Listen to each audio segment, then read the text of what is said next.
FEMA's implicit objective, to provide aid to victims of disasters, changed under the leadership of President George W. Bush. And I remember my first words to him were, Mr. President, my estimate is that 90% of the population of New Orleans has now been displaced. 90%? Yes, sir, I believe it is that bad. That's how bad it is. I really thought that would get just the whole mechanism of the federal government to come charging in, is once again this mentality that it's a natural disaster. It's a hurricane.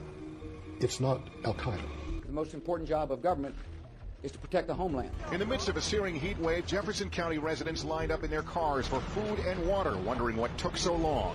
Slow. Everything is slow. The man who runs the county, Judge Carl Griffith, agrees, and in a meeting with President Bush this morning said FEMA's delivery of relief supplies was unacceptably slow. To save American lives, we must be able to act fast. Overnight, FEMA decided to stop issuing debit cards at Houston shelters, but almost no one there hoping for a card had any idea. Pile everybody up in the van and come up here, and we can't even get what they said we was going to get. Even Houston's relief coordinators told FEMA a heads up would have been helpful.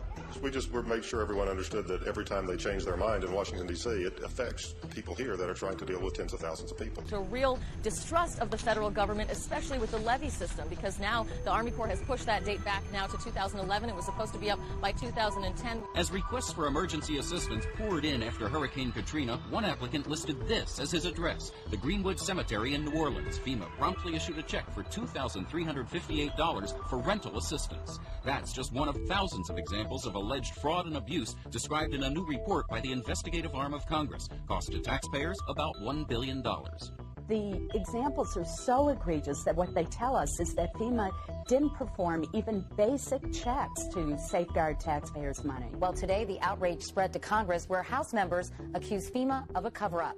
2 years after Katrina, 76,000 FEMA trailers are still being used to house families who lost their homes. Many of the trailers have high levels of formaldehyde, which can result in dangerous respiratory problems. 3 of my children began having severe nosebleeds several times a week.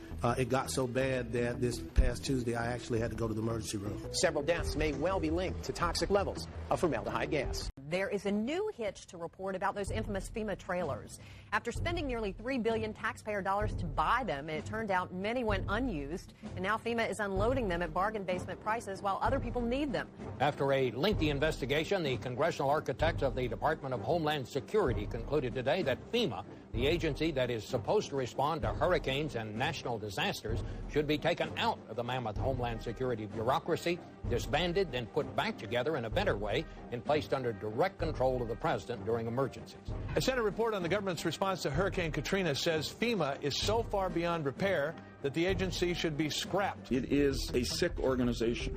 It has totally lost the confidence of the people of America. We're talking about damage from Hurricane Rita last year, 2 devastated schools and kids and parents waiting for help.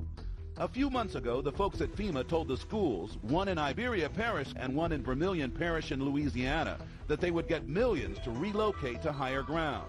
FEMA even helped them draw up the plans. And then FEMA took it back. Endless delays, he says, caused by FEMA, which just last week delayed money for rebuilding yet again. They're more worried about their own positions in FEMA, their own salaries, than the recovery process down here.